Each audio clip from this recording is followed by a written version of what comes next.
जय हिंद सभी को राम राम। जैसा कि कल एक वीडियो में मैंने बताया था कि आज के बाद अपन राजस्थान इतिहास के विभिन्न पहलुओं को उसके निम्न स्तर से लेकर उच्च जहाँ तक वो हो सकता है वहाँ तक पढ़ने का प्रयास करेंगे। इसी संबंध में आज मैं शुरू करने जा रहा हूँ राजस्थान हिस्ट्री से संबंधित कुछ महत्वपूर्ण बातें, कुछ महत्वपूर्ण तथ्य जो हर बार परीक्षा में पूछे जाने योग्य हैं।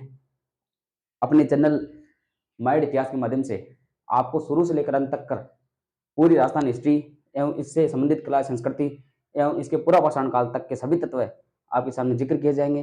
आपसे विनती है आप धैर्य रखकर इस विषय को पढ़ें। इसमें आपको मैं आशा करता हूँ ये मेरी टेक्निक होगी, आपको किस प्रकार से जोड़े रखूँ।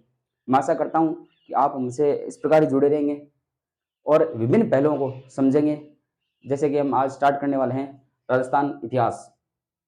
सबसे पहले अपन देखते हैं कि राजस्थान हिस्ट्री को पढ़ना हमारे लिए क्यों इम्पोर्टेंट है।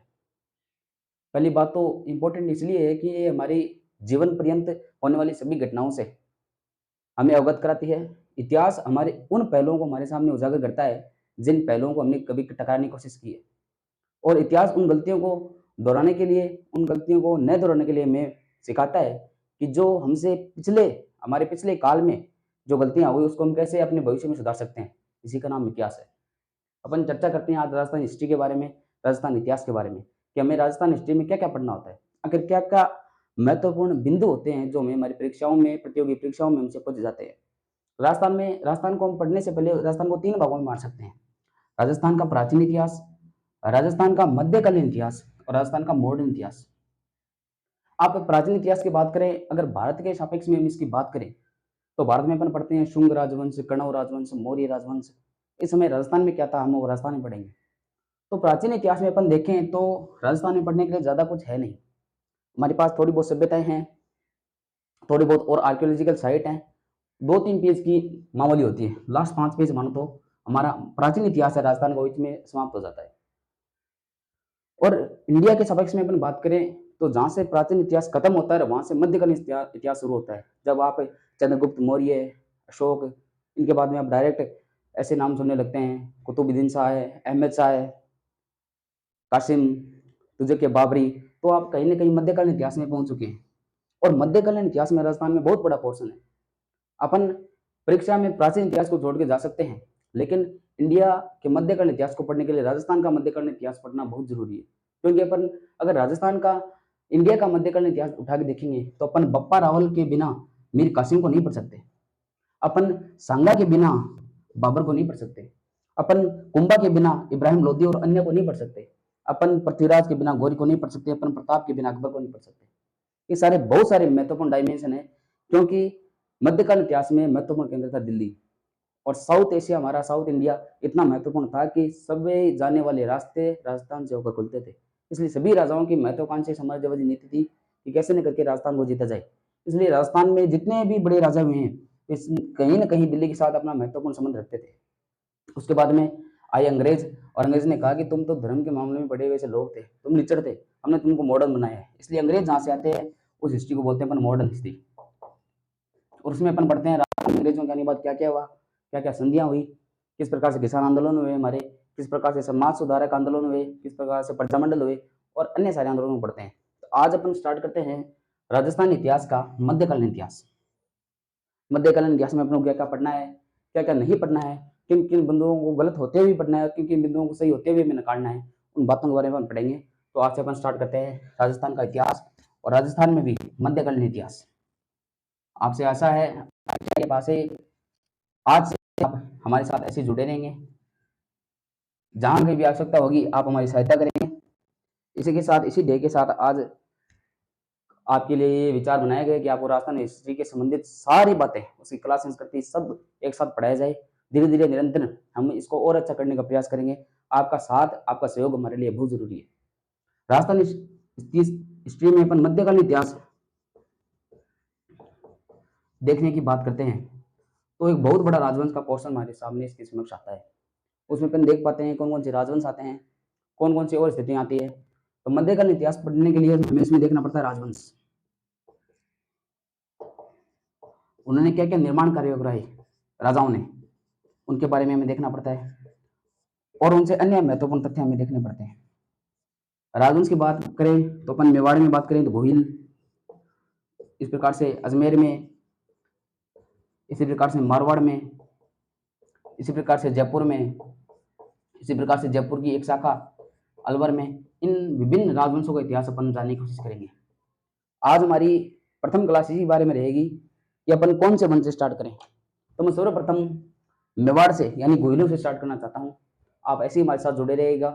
आपको एक दिन ऐसा अपने आप लगने लग जाएगा कुछ ना कुछ हमने अच्छा ग्रहण किया है। तो आज अपन स्टार्ट करते हैं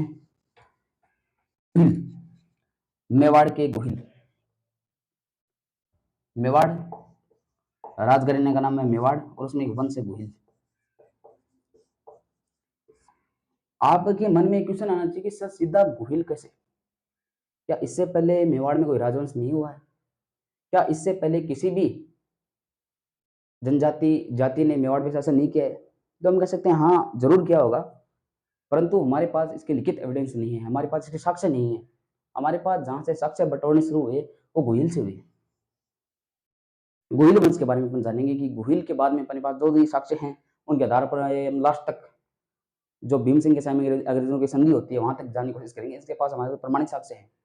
हालांकि सबसे पहले मेवाड़ के बारे में जानने की कोशिश करते हैं। तो मेवाड़ को अपन प्राचीन टाइम में कहते क्या थे? क्या शुरू से इसे मेवाड़ कहा जाता था? नहीं, शुरू से इसे मेवाड़ नहीं कहते थे। मेवाड़ का एक अन्य नाम है, वो है मेवाड़ को कहते थे एक मेदपाट। ये मेद जो शब्द है ये कहीं ना कहीं मेव जाति से संबंधित है। मेव कह दो या मेर कह दो। इतिहासकार कहते हैं कि प्राचीन टाइम में मेवाड़ में किसी मेव जनजाति ने राज किया था और इन मेव के करने कारण धीरे धीरे मेव मेव मेव मेव से मेदपाट हो गया। ये नाम हमें देखने को मिलता है मेदपाट। एक अन्य नाम हमें देखने को मिलता है प्रागवाट। शायद आपको दिखाई नहीं दे रहा। एक अन्य नाम देखने को मिलता है प्रागवाट। प्रागवाट क्यों कहते थे?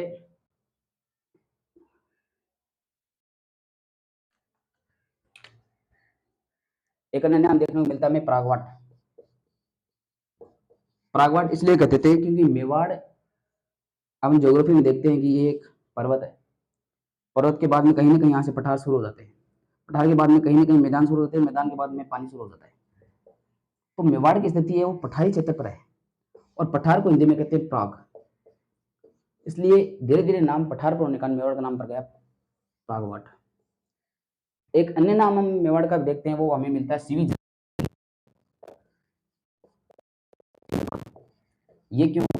कि जिस प्रकार से हम बताते हैं कि कहीं ना कहीं मेवाड़ मेव जाति से संबंधित था, उसी प्रकार से हम बताते हैं कि मेवाड़ से भी प्राचीन समय में कहीं सीवी जनपद से संबंधित था। हम देखते हैं कि मैं राजस्थानी गंगानगर में योधे जनपद, मालो जनपद, कुरु जनपद, इस प्रकार के जनपद थे। उनमें एक जनपद था, 16 जनपदों में एक जनपद था सीवी जनपद। उन्होंने कहीं ना कहीं मेवाड़ में राज किया था, इसलिए मेवाड़ को एक अन्य नाम मिलता है सीवी जनपद। मेवाड़ के बारे में बाद में हम देखते हैं मेवाड़ में राजवंश कौन था। तो मैंने बताया कि मेवाड़ में राजवंश है गोहिल राजवंश। कौन सा राजवंश है? गोहिल राजवंश। गोहिल राजवंश कैसे? उससे पहले नहीं भी मैंने बता दिया, लिखित प्रमाण गोहिल के बारे में मिलते हैं। गोहिल राजवंश की हमारे बारे में क्या क्या जानकारी है? आपने नाम सबने सुना होगा, लेखक श्रीमान कर्नल जेम्स टोड जी।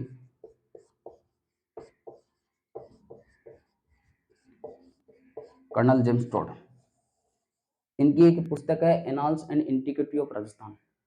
इनमें जानकारी देते हैं कि मेवाड़ के अस्तित्व के बारे में, गोहिल के अस्तित्व के बारे में। गोहिल कौन थे? कर्नल जेम्स टोड कहते हैं कि गुजरात में जगह पड़ती है, गुजरात में अभी, और इस वल्लभी के राजा थे शिलादित्य। वल्लभी के राजा थे शिलादित्य। उनकी एक रानी थी पुष्पावती। पुष्पावती के बारे में कहते हैं कि पुष्पावती एक बार मेवाड़ आई हुई थी माँ जगदम्बे का दर्शन करने के लिए। ये जब मेवाड़ आई हुई थी तो पीछे से वल्लभी पर मलेच्छों ने आक्रमण कर दिया और वल्लभी को बुरी तरह बर्बाद कर दिया, वल्लभी को तहस नहस कर दिया। राजा शिलादित्य, इनके साथ में जो इनके सामंत, इनकी जनता थी, उनको भी मार दिया और इनकी जो सभी रानियां थी, रानियों को भी रानी अपने आप में जोर कर लिया और सती हो गई। पीछे से दर्शन करने के बाद माँ पुष्पावती को बात पता चली कि कहीं ना कहीं मिलेच्छों ने मेरे प्रदेश पर आक्रमण कर दिया और मेरे प्रदेश को तहस नहस कर दिया और बाकी सभी रानियां सती हो गई है, तो मेरे को भी कहीं ना कहीं सती हो जाना चाहिए, क्योंकि अब जाने के लिए वहां पर कुछ बचा ही नहीं है, वहां पे अन्य वंश का शासन आ गया है। तो कहते हैं कि इस जगदम्बा मंदिर के एक महंत थे, पंडित जी थे, उनका नाम था विजयादित्य। विजयादित्य को पता चला कि एक रानी जो कि वल्लभी से हमारे पास आई हुई है, पीछे से किसी ने आक्रमण करके वल्लभी को तहस-नहस कर दिया है और रानी भी कहीं न कहीं सती होना चाहती है। तो विजयादित्य भाग कर रानी के पास गए और रानी से विनती की कि माँ, आप अभी सती मत होना। तो सौती ने पूछा क्यों? तो उन्होंने कहा कि अभी आपके पेट में बच्चा है, आप प्रेग्नेंट हैं और आप सती होंगी तो कहीं न कहीं उस बच्चे का भी विनाश होगा जो आने वाले भविष्य का निर्माण कर सकता है, आने वाले भविष्य की लकीरों को तय कर सकता है। तो कहते हैं पुष्पावती ने उस बच्चे को जन्म दिया, उस बच्चे को जन्म दिया और बच्चे को जन्म देने के बाद सती हो गई। इससे अच्छा उदाहरण हमें राजस्थान में बहुत सारे देखने को मिलेंगे, लेकिन ये भी एक महत्वपूर्ण उदाहरण है। हम कैसे अपनी राजस्थानी हिस्ट्री को भूल जाते हैं, कैसे अपन राजस्थान को तब याद रख पाते हैं जब हम हिस्ट्री पढ़ते हैं कि एक रानी ने अपने पति के लिए, एक रानी ने अपने प्रदेश के लिए अपने प्राणों का न्यौछावर कर दिया। हालाँकि वो चाहती थी यहाँ रुक सकती थी। एक पतिव्रता नारी का उदाहरण हमें इससे अच्छा कोई और नहीं मिल सकता। और भी हमें राजस्थान में देखने को मिलेंगे, लेकिन पुष्पावती की कहानी वो किस प्रकार से शहीद हुई, किस प्रकार से सती हुई, उसके बारे में ये जानकारी जेम्स टोड देता है। जेम्स टोड कहता है कि ये बच्चा था, इस बच्चे के बारे में इन मलेच्छों को वापिस पता चला कि कहीं न कहीं वल्लभी का एक वंश है जो पुष्पावती के अंदर था, वो बचा रह गया। तो कहते हैं कि उन्होंने फिर से आक्रमण किया और इस बार ये जो गुफा में बच्चा, ये जो बच्चा हुआ था पुष्पावती की, उसको मारना चाहते थे कि कहीं न कहीं वंश का उद्धार नहीं कर ले वो। तो इस बच्चे को मारने के लिए जब वो आए, तो विजयादित्य को पता चला कि मलेच्छ यहाँ पे कुछ अपनी छोटी टुकड़ी लेके आने वाले, तो विजयादित्य ने इस बच्चे को गुफा में छोड़ दिया अपने सैनिकों के साथ कि सैनिकों जाओ इसका पालन पोषण करो। तो गुफा में जन्म हुआ, गुफा में इसका पालन पोषण हुआ, इसलिए गुफा को बोलते हैं गुहा। और गुहा से ही वंश बना है गोहिल और गुहा से ही वो राजा बना है गुहादित्य। जेम्स टोड ये कहानी बताते हैं गोहिल वंश के शासन के, गोहिल वंश के द्वारा किस प्रकार से यहाँ पर राज्य स्थापित किया गया। एक अन्य हमारे अकबर के दरबार में हुए उनकी नवरत्न अबुल फजल। अबुल फजल की मैंने कुछ किताबें पढ़ी, उनमें देखा है कि अबुल फजल की जो कहानियां सारी बकवास हैं। अबुल फजल की कहानियों में ज्यादा कुछ तुक मिलता नहीं अपने को, सारी कहानियां फर्जी है। अबुल फजल अपनी किताब में बताता है कि ये जो गोहिल थे कहीं न कहीं ईरान का राजा था एक, नौशेरवा खां आदिल, नौशेरवा खां आदिल। ये कहता है कि गोहिल कहीं न कहीं इनकी संतान है। अब अगर थोड़ा बहुत ही पढ़ा लिखा आदमी होता है तो उसको पता चलता है कि ईरान कहीं न कहीं शीतोष्णकटिबंधीय क्षेत्र में है और ईरान के लोग गोरे-गोरे होते हैं एकदम। और यहाँ पे मेवाड़ का इतिहास उठा के देखें तो राणा सांगा, राणा कुंभा, राणा बप्पा रावल, 8-8 फुट के आदमी और भयंकर डेल के डाकी काले, ईरान से संबंध हो ही नहीं सकता। लेकिन अब्दुल फजल ने कहा है तो हमें इस बात को पढ़ना पड़ेगा। एक अन्य भी लिखा उसमें गोहिलों के बारे में पता चलता है कि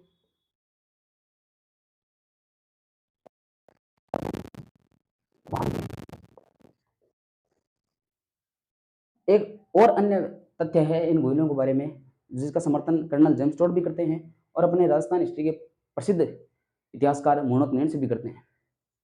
मोहनोत नैन ये इनका संबंध कहीं न कहीं था तो महाराष्ट्र से था, राष्ट्रकूटों से था।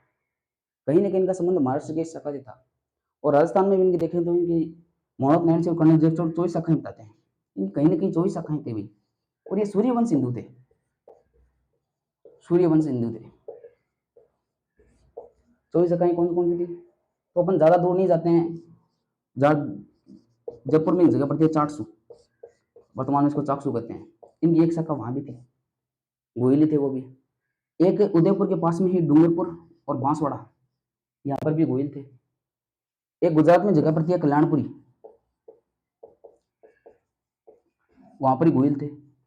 एक अपन पढ़ेंगे नेपाल में एक शाही वंश की स्थापना की कुंभकर्ण ने, जो कि राव रतन सिंह अलाउद्दीन का हमला हुआ था पद्मिनी के लिए। उनका एक छोटा भाई था कुंभकर्ण जो नेपाल चला गया और नेपाल में तो कहते हैं कि 2007 तक उनका शासन था। जब तक वहाँ पर लोकतंत्र की स्थापना नहीं हुई तब तक इनका ही शासन था। तो कुंभकर्ण के बारे में कहते हैं कुंभकर्ण नेपाल में शाही वंश की स्थापना की।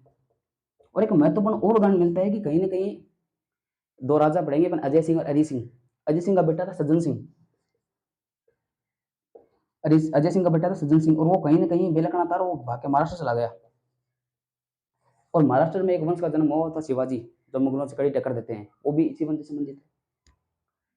तो गोहिलों के बारे में, उत्पत्ति के बारे में ये निम्न सारी कथन आपके सामने मैंने रखे हैं। गोहिलों की उत्पत्ति कहाँ से हुई?